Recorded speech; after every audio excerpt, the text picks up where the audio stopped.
श्रीगणपतिस्तोत्रम्। नारद उवाच। भो गणेश सुरश्रेष्ठ लंबोदरपरात्पर, हेरंब मंगलारंभ गजे वक्त्र त्रिलोचन, मुक्तिदौ शुभदौ श्रीद श्रीधर स्मरणते रत, परमानंद परम पार्वती नंदन स्वयं, सर्वत्र पूज्य सर्वेश जगत पूज्य महात्मते, जगत गुरो जगन्नाथ जगदीश नमोस्तुते। यत्पूजा सर्वपुरतो यः स्तुतः सर्वयोगिभिः, यः पूजितः सुरेन्द्रस्य मुनीन्द्रस्तं नमाम्यहम्। परमाराधनेनैव कृष्णस्य परमात्मनः, पुण्यकेन व्रतेनैव यं प्राप पार्वती सती, तं नमामि सुरश्रेष्ठं सर्वश्रेष्ठं गरिष्ठक, ज्ञानिश्रेष्ठं वरिष्ठं च तं नमामि गणेश्वरम्। इत्येवमुक्त्वा देवर्षि स्त्रैवान्तर्दधे विभु, नारदः प्रययो शीघ्रमीश्वराभयन्तरं मुदा। इदं लम्बोदरस्तोत्रं नारदेन कृतं पुरा, पूजाकाले पठे नित्यं जयं तस्य पदे पदे, संकल्पितं पठेद्यो हि वर्षमेकं सुसंयतः, विशिष्टपुत्रं लभते परं कृष्णपरायणं, यशस्विनं च विद्वांसं धनिनं चिरजीविनं, विघ्ननाशो भवेत्तस्य महेश्वर्यं यशोमलम्। इहैव च सुखं भक्त्या अन्ते याति हरे पदम्। भो गणेश सुरश्रेष्ठ लंबोदरपरात्पर, हेरंब मंगलारंभ गजे वक्त्र त्रिलोचन, मुक्तिदौ शुभदौ श्रीद श्रीधर स्मरणते रत, परमानंद परम पार्वती नंदन स्वयं, सर्वत्र पूज्य सर्वेश जगत पूज्य महात्मते, जगत गुरो जगन्नाथ जगदीश नमोस्तुते। यत्पूजा सर्वपुरतो यः स्तुतः सर्वयोगिभिः, यः पूजितः सुरेन्द्रस्य मुनीन्द्रस्तं नमाम्यहम्। परमाराधनेनैव कृष्णस्य परमात्मनः, पुण्यकेन व्रतेनैव यं प्राप पार्वती सती, तं नमामि सुरश्रेष्ठं सर्वश्रेष्ठं गरिष्ठक, ज्ञानिश्रेष्ठं वरिष्ठं च तं नमामि गणेश्वरम्। इत्येवमुक्त्वा देवर्षि स्त्रैवान्तर्दधे विभु, नारदः प्रययो शीघ्रमीश्वराभयन्तरं मुदा। इदं लम्बोदरस्तोत्रं नारदेन कृतं पुरा, पूजाकाले पठे नित्यं जयं तस्य पदे पदे, संकल्पितं पठेद्यो हि वर्षमेकं सुसंयतः, विशिष्टपुत्रं लभते परं कृष्णपरायणं, यशस्विनं च विद्वांसं धनिनं चिरजीविनं, विघ्ननाशो भवेत्तस्य महेश्वर्यं यशोमलम्। इहैव च सुखं भक्त्या अन्ते याति हरे पदम्। भो गणेश सुरश्रेष्ठ लंबोदरपरात्पर, हेरंब मंगलारंभ गजे वक्त्र त्रिलोचन, मुक्तिदौ शुभदौ श्रीद श्रीधर स्मरणते रत, परमानंद परम पार्वती नंदन स्वयं, सर्वत्र पूज्य सर्वेश जगत पूज्य महात्मते, जगत गुरो जगन्नाथ जगदीश नमोस्तुते। यत्पूजा सर्वपुरतो यः स्तुतः सर्वयोगिभिः, यः पूजितः सुरेन्द्रस्य मुनीन्द्रस्तं नमाम्यहम्। परमाराधनेनैव कृष्णस्य परमात्मनः, पुण्यकेन व्रतेनैव यं प्राप पार्वती सती, तं नमामि सुरश्रेष्ठं सर्वश्रेष्ठं गरिष्ठक, ज्ञानिश्रेष्ठं वरिष्ठं च तं नमामि गणेश्वरम्। इत्येवमुक्त्वा देवर्षि स्त्रैवान्तर्दधे विभु, नारदः प्रययो शीघ्रमीश्वराभयन्तरं मुदा। इदं लम्बोदरस्तोत्रं नारदेन कृतं पुरा, पूजाकाले पठे नित्यं जयं तस्य पदे पदे, संकल्पितं पठेद्यो हि वर्षमेकं सुसंयतः विशिष्टपुत्रं लभते परं कृष्णपरायणं यशस्विनं च विद्वांसं धनिनं चिरजीविनं विघ्ननाशो भवेत्तस्य महेश्वर्यं यशोमलम् इहैव च सुखं भक्त्या अन्ते याति हरे पदम्। भूगणेश सुरश्रेष्ठ लंबोदर परात्पर हेरंब मंगलारंभ गज वक्त्र त्रिलोचन मुक्तिदौ शुभदौ श्रीद श्रीधर स्मरणते रत परमानंद परम पार्वती नंदन स्वयं सर्वत्र पूज्य सर्वेश जगत पूज्य महात्मते जगद्गुरो जगन्नाथ जगदीश नमोस्तुते। यत्पूजा सर्वपुरतो यः स्तुतः सर्वयोगिभिः यः पूजितः सुरेन्द्रस्य मुनीन्द्रस्तं नमाम्यहम्। परमाराधनेनैव कृष्णस्य परमात्मनः पुण्यकेन व्रतेनैव यं प्राप पार्वती सती तं नमामि सुरश्रेष्ठं सर्वश्रेष्ठं गरिष्ठक ज्ञानिश्रेष्ठं वरिष्ठं च तं नमामि गणेश्वरम्। इत्येवमुक्त्वा देवर्षि स्त्रैवान्तर्दधे विभु नारदः प्रययो शीघ्रमीश्वराभयन्तरं मुदा इदं लम्बोदरस्तोत्रं नारदेन कृतं पुरा पूजाकाले पठे नित्यं जयं तस्य पदे पदे संकल्पितं पठेद्यो हि वर्षमेकं सुसंयतः विशिष्टपुत्रं लभते परं कृष्णपरायणं यशस्विनं च विद्वांसं धनिनं चिरजीविनं विघ्ननाशो भवेत्तस्य महेश्वर्यं यशोमलम् इहैव च सुखं भक्त्या अन्ते याति हरे पदम्।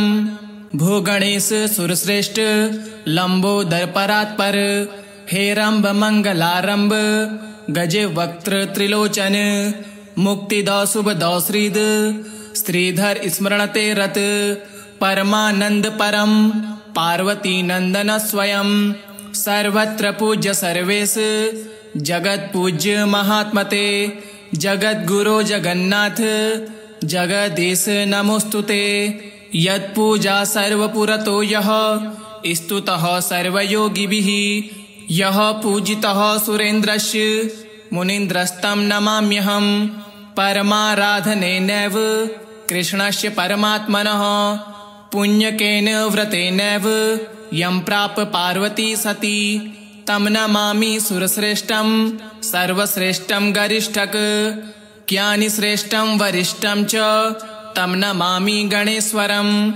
इत्येवमुक्त्वा देवर्षि स्त्रैवान्तर्दधे विभु नारदः प्रययो शीघ्रमीश्वराभयन्तरं मुदा इदं लम्बोदरस्तोत्रं नारदेन कृतं पुरा पूजाकाले पठे नित्यं जयं तस्य पदे पदे संकल्पितं पठेद्यो हि वर्षमेकं सुसंयतः विशिष्टपुत्रं लभते परं कृष्णपरायणं यशस्विनं च विद्वांसं धनिनं चिरजीविनं विघ्ननाशो भवेत्तस्य महेश्वर्यं यशोमलम् इहैव च सुखं भक्त्या अन्ते याति हरे पदम्। भूगणेश सुरश्रेष्ठ लंबोदर परात्पर हेरंब मंगलारंभ गज वक्त्र त्रिलोचन मुक्तिदौ शुभदौ श्रीद श्रीधर स्मरणते रत परमानंद परम पार्वती नंदन स्वयं सर्वत्र पूज्य सर्वेश जगत पूज्य महात्मते जगद्गुरो जगन्नाथ जगदीश नमोस्तुते। यत्पूजा सर्वपुरतो यः स्तुतः सर्वयोगिभिः यः पूजितः सुरेन्द्रस्य मुनीन्द्रस्तं नमाम्यहम्। परमाराधनेनैव कृष्णस्य परमात्मनः पुण्यकेन व्रतेनैव यं प्राप पार्वती सती तं नमामि सुरश्रेष्ठं सर्वश्रेष्ठं गरिष्ठक ज्ञानिश्रेष्ठं वरिष्ठं च तं नमामि गणेश्वरम्। इत्येवमुक्त्वा देवर्षि स्त्रैवान्तर्दधे विभु नारदः प्रययो शीघ्रमीश्वराभयन्तरं मुदा। इदं लम्बोदरस्तोत्रं नारदेन कृतं पुरा। पूजाकाले पठे नित्यं जयं तस्य पदे पदे। संकल्पितं पठेद्यो हि वर्षमेकं सुसंयतः। विशिष्टपुत्रं लभते परं कृष्णपरायणं। यशस्विनं च विद्वांसं धनिनं चिरजीविनं। विघ्ननाशो भवेत्तस्य महेश्वर्यं यशोमलम्। इहैव च सुखं भक्त्या अन्ते याति हरे पदम्। भो गणेश सुरश्रेष्ठ लंबोदर परात्पर। हेरंब मंगलारंब गजे वक्त्र त्रिलोचन। मुक्तिदौ शुभदौ श्रीद श्रीधर स्मरणते रत। परमानंद परम पार्वती नंदन स्वयं। सर्वत्र पूज्य सर्वेश जगत पूज्य महात्मते। जगत गुरो जगन्नाथ जगदीश नमोस्तुते। यत्पूजा सर्वपुरतो यः स्तुतः सर्वयोगिभिः। यः पूजितः सुरेन्द्रस्य मुनीन्द्रस्तं नमाम्यहम्। परमाराधनेनैव कृष्णस्य परमात्मनः। पुण्यकेन व्रतेनैव यं प्राप पार्वती सती। तं नमामि सुरश्रेष्ठं सर्वश्रेष्ठं गरिष्ठक। ज्ञानिश्रेष्ठं वरिष्ठं च तं नमामि गणेश्वरम्। इत्येवमुक्त्वा देवर्षि स्त्रैवान्तर्दधे विभु। नारदः प्रययो शीघ्रमीश्वराभयन्तरं मुदा। इदं लम्बोदरस्तोत्रं नारदेन कृतं पुरा। पूजाकाले पठे नित्यं जयं तस्य पदे पदे। संकल्पितं पठेद्यो हि वर्षमेकं सुसंयतः। विशिष्टपुत्रं लभते परं कृष्णपरायणं। यशस्विनं च विद्वांसं धनिनं चिरजीविनं। विघ्ननाशो भवेत्तस्य महेश्वर्यं यशोमलम्। इहैव च सुखं भक्त्या अन्ते याति हरे पदम्। भो गणेश सुरश्रेष्ठ लंबोदर परात्पर। हेरंब मंगलारंब गजे वक्त्र त्रिलोचन। मुक्तिदौ शुभदौ श्रीद श्रीधर स्मरणते रत। परमानंद परम पार्वती नंदन स्वयं। सर्वत्र पूज्य सर्वेश जगत पूज्य महात्मते। जगत गुरो जगन्नाथ जगदीश नमोस्तुते। यत्पूजा सर्वपुरतो यः स्तुतः सर्वयोगिभिः। यः पूजितः सुरेन्द्रस्य मुनीन्द्रस्तं नमाम्यहम्। परमाराधनेनैव कृष्णस्य परमात्मनः। पुण्यकेन व्रतेनैव यं प्राप पार्वती सती। तं नमामि सुरश्रेष्ठं सर्वश्रेष्ठं गरिष्ठक। ज्ञानिश्रेष्ठं वरिष्ठं च तं नमामि गणेश्वरम्। इत्येवमुक्त्वा देवर्षि स्त्रैवान्तर्दधे विभु। नारदः प्रययो शीघ्रमीश्वराभयन्तरं मुदा। इदं लम्बोदरस्तोत्रं नारदेन कृतं पुरा। पूजाकाले पठे नित्यं जयं तस्य पदे पदे। संकल्पितं पठेद्यो हि वर्षमेकं सुसंयतः। विशिष्टपुत्रं लभते परं कृष्णपरायणं। यशस्विनं च विद्वांसं धनिनं चिरजीविनं। विघ्ननाशो भवेत्तस्य महेश्वर्यं यशोमलम्।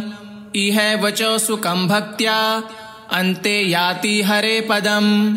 भो गणेश सुरश्रेष्ठ लंबोदर परात्पर। हेरंब मंगलारंब गजे वक्त्र त्रिलोचन। मुक्तिदौ शुभदौ श्रीद श्रीधर स्मरणते रत। परमानंद परम पार्वती नंदन स्वयं। सर्वत्र पूज्य सर्वेश जगत पूज्य महात्मते। जगत गुरो जगन्नाथ जगदीश नमोस्तुते। यत्पूजा सर्वपुरतो यः स्तुतः सर्वयोगिभिः।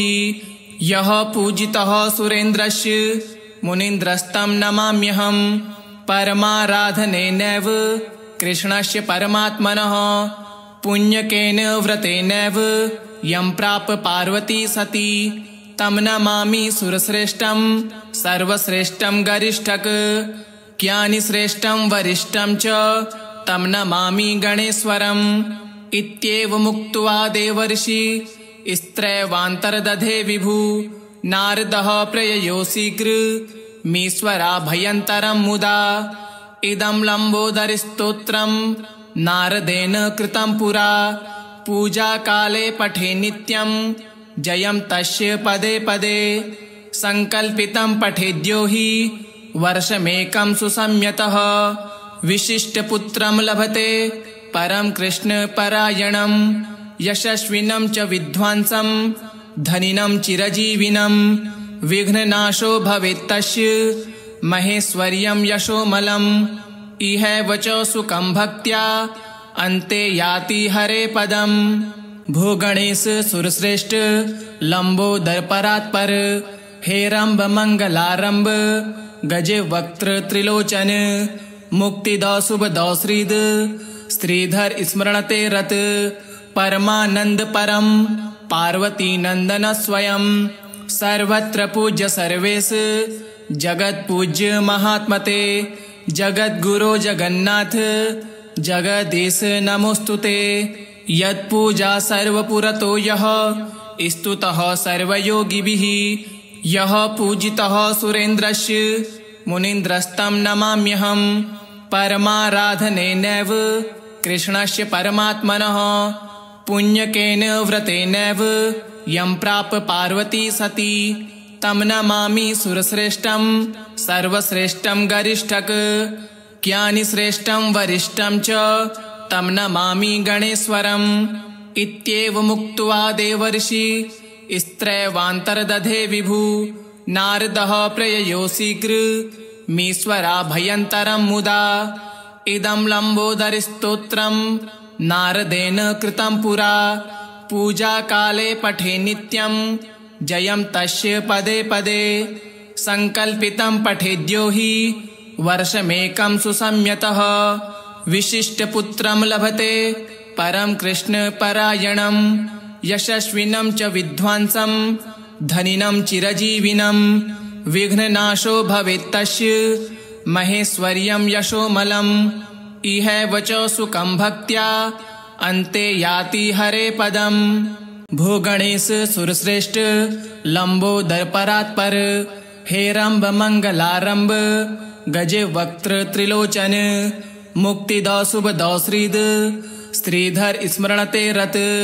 परमानंद परम पार्वती नंदन स्वयं सर्वत्र पूज्य सर्वेश जगत पूज्य महात्मते जगत गुरो जगन्नाथ जगदीश नमोस्तुते यत्पूजा सर्वपुरतो यः स्तुतः सर्वयोगिभिः यः पूजितः सुरेन्द्रस्य मुनीन्द्रस्तं नमाम्यहं परमाराधनेनैव कृष्णस्य परमात्मनः पुण्यकेन व्रतेनैव यं प्राप पार्वती सती तं नमामि सुरश्रेष्ठं सर्वश्रेष्ठं गरिष्ठक ज्ञानिश्रेष्ठं वरिष्ठं च तं नमामि गणेश्वरम् इत्येवमुक्त्वा देवर्षि स्त्रैवान्तर्दधे विभु नारदः प्रययो शीघ्रमीश्वराभयन्तरं मुदा इदं लम्बोदरस्तोत्रं नारदेन कृतं पुरा